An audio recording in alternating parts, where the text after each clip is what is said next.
नमस्ते, स्वागत है आपका रिसर्च ऑन मैरिज लाइफ में। आगे चलते हैं।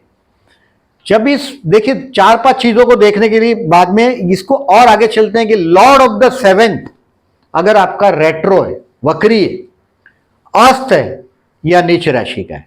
सप्तम में 6, 8, 12 का मैंने बताया आपको कि वो not at all acceptable, last video में मैंने बताया। जब भी है तो आप ध्यान रखो मैचिंग में राहु से ग्रस्त और अस्त की बात किया, या सप्तमेश जब वक्री हो अच्छा रिजल्ट नहीं देता।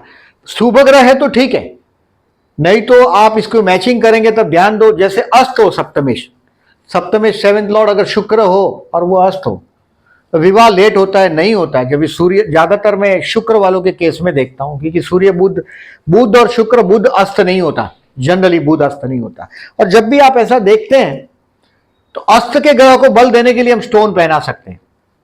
विवाह होने के बाद निकाल दो, बस that is the purpose to get it marry. विवाह करने के लिए सप्तमेश जब अस्त है तो उसका स्टोन पहना दो, बस विवाह तक ही। विवाह हो जाए निकाल के रख दो बाजू में।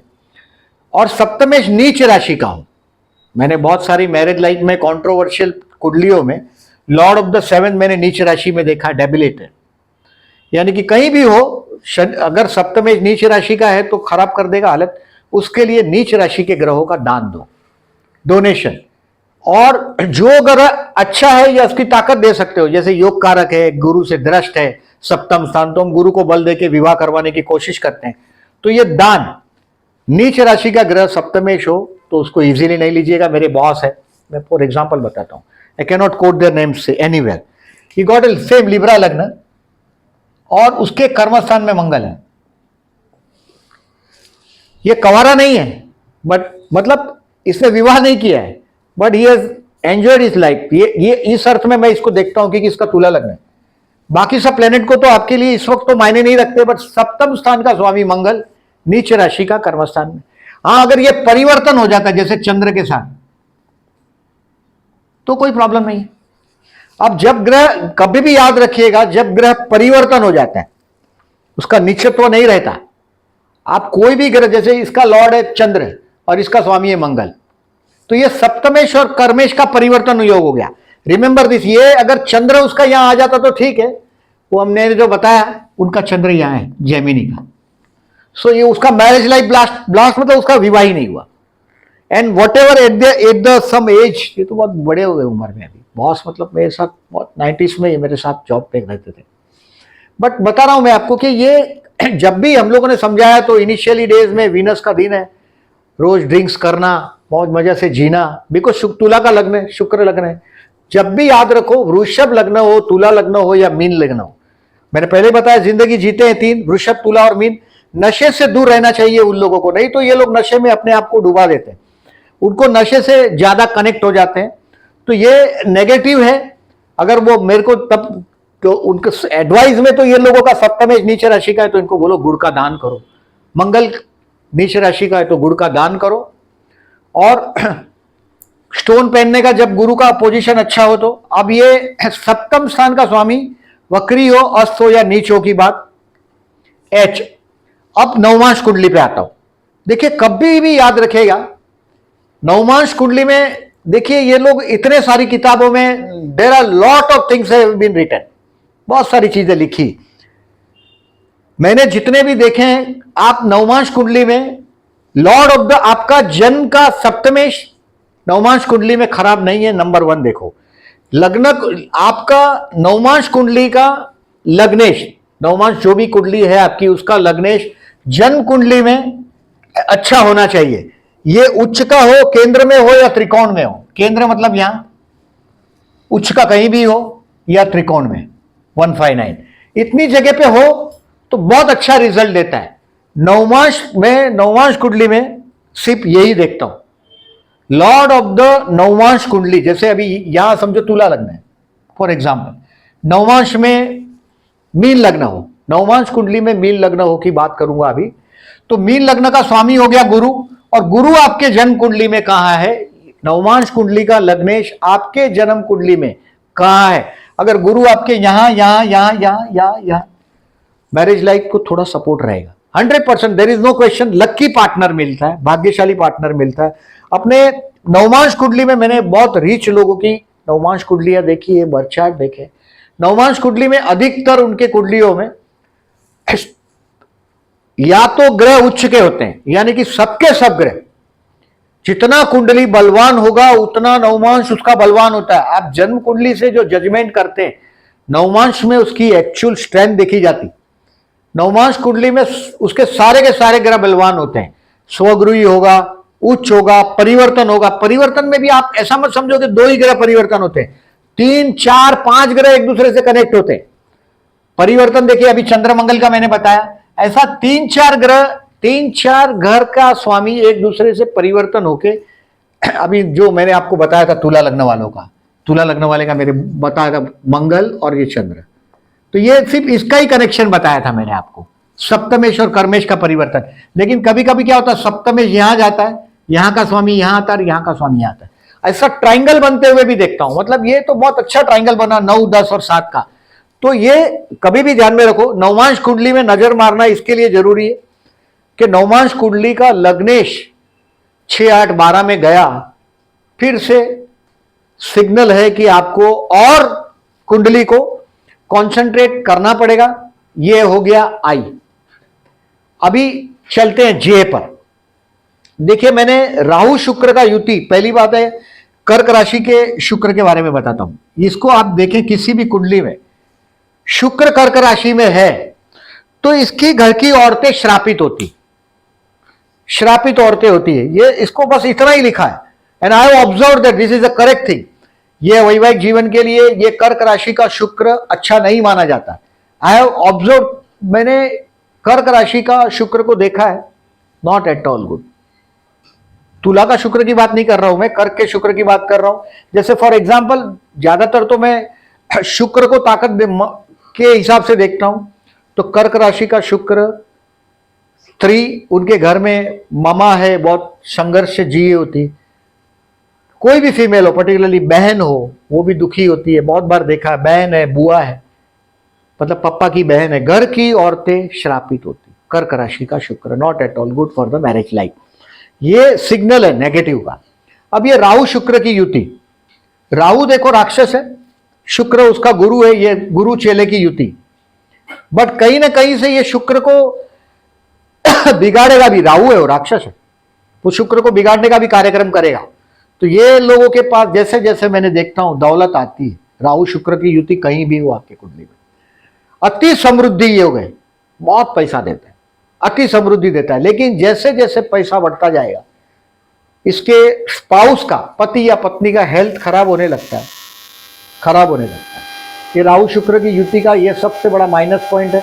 घर में पर्टिकुलरली किसी न किसी का, अब ज्यादातर मैं देखता हूँ कि इसके स्पाउस का ही हेल्थ का इश्यू आता है, राहु शुक्र का युति। तो दिस इज ऑल्सो, ये लव मैरिज के सिग्नल है। राहु जैसे शुक्र बिगड़ना चाहिए, लव मैरिज वाले लोगों की कुंडली में ज्यादातर मैं देखता हूँ, मैंने लव मैरिज वाले की कुंडली में पानी क्यों लगाया था कि इंडिपेंडेंट, इंटेलिजेंट, मस्तक रेखा उनके लाइफ लाइन से टच नहीं होती, अलग अलग। आप ऑब्जर्व करेंगे तो आपको पता चलेगा, वो अपना डिसीजन खुद लेते हैं। शुक्र बिगड़ना चाहिए, यानी कि शुक्र कब बिगड़ेगा, जब वो राहु के साथ आएगा तब बिगड़ेगा। राहु के साथ आएगा शुक्र, मंगल के साथ आएगा, मंगल बने आज, मंगल के साथ शुक्र आएगा तब बिगड़ जाएगा। शुक्र राहु, शुक्र मंगल का युति हो, शुक्र कभी भी मंगल के घर में बैठा हो कभी भी शुक्र बिगड़ता है। मंगल के घर में नहीं बैठना चाहिए शुक्र, जी बिगड़ना। और मंगल शुक्र के घर में हो, शुक्र मंगल के घर में हो, किसी भी तरीके से शुक्र का घर भी नहीं बिगड़ना चाहिए। मैंने तुला राशि को बिगड़ते हुए पहले बोला था, सबसे पहले तुला राशि देखना है, 24 हाउस है। अब मिथुन लग्न और मिथुन लग्न का मैंने जो नेगेटिविटी बताया आपको, ये रहा धनु, मीन और मेष लग्न का। कोई भी पर्टिकुलरली आपके पास जैसे जेमिनी लग्न हो, जेमिनी मैंने बोला था बहुत talkative, they are very talkative, number 1, बातें करने में बहुत एक्सपर्ट है। और बातें करना मतलब बहुत बार विवाद है, जब तक की बातें अकल ठिकाने नहीं आती तब तक विवाद, विवाद का कारण बाद में डिवोर्स होता है आज के जमाने में। तो मिथुन राशि एंड 3rd हाउस, वो भी देखो हमेशा, क्योंकि वो ज्यादा बलवान हो गया ना जेमिनी साइन, तो भी गड़बड़ करता है। यानी कि आपके 7वें स्थान में जैसे जेमिनी साइन सेजिटेरियस है तो भी गड़बड़ है। लग्न में भी मिथुन राशि है, तो ऐसे लोगों का क्या होता है, मिथुन वाले पार्टनर होगा ज्यादातर में। इनके पार्टनर देखो जेमिनी वालों के रिलीजियस होंगे, तब में सेजिटेरियस राशि है, जेमिनी लग्न है तो बहुत रिलीजियस पार्टनर, और उसको उसकी रिलीजियसनेस से कोई लेना देना है, इसको अपने आनंद से लेने देना है, और वही बात की वजह से विवाद, और विवाद की वजह से डिवोर्स। ये खराब चीज है। राहु शुक्र का बताया, कर्क राशि के शुक्र का बताया। लग्न लॉर्ड अगर 12th हाउस में है,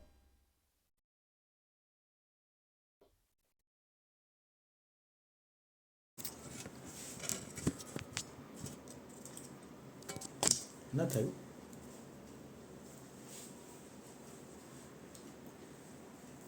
लग्न लॉर्ड अगर 12th हाउस में है, फॉर एग्जांपल किसी भी कुंडली को आप देखते हैं, ये लग्न लॉर्ड 12th हाउस में देखा आपने, तो ये मैंने ऐसा बहुत जगह देखा है, in case of many many place देखा है मैंने कि इनके एंगेजमेंट टूट जाते हैं। यानी कि आपके हाथ में आता है जब भी कुंडली मैच मेकिंग के लिए, और लग्न लॉर्ड अगर आपको 12th में दिखाई देता है तो आपको रुक जाना है मैच मेकिंग में, जरूरत जितनी जरूरत, मतलब रुक जाना है मतलब उसको ज्यादा कॉन्सेंट्रेट करना है। उनको एक ही एडवाइस करो, जब लग्न लॉर्ड 12th में है तो do not keep your engagement pending for sufficient, more than sufficient time, मतलब जल्दी से जल्दी विवाह कर लो, ये सजेशन होता है। एंगेजमेंट पब्लिश मत करो, मतलब सबको बोलो मत, मेरा अनुभव ऐसा ही है।